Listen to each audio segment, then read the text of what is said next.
Hello guys, good morning, good afternoon, good evening. Welcome to my vlog. Yan, kumusta kayong lahat and happy Sunday to all.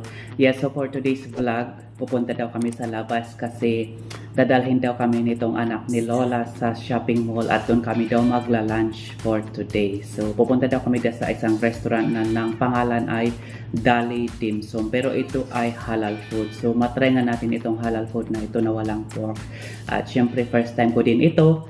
So excited, makakain na naman ng libre. Wala tayong home cook for today, so sa labas tayo ngayon. At syempre maraming salamat din sa sponsor natin for today.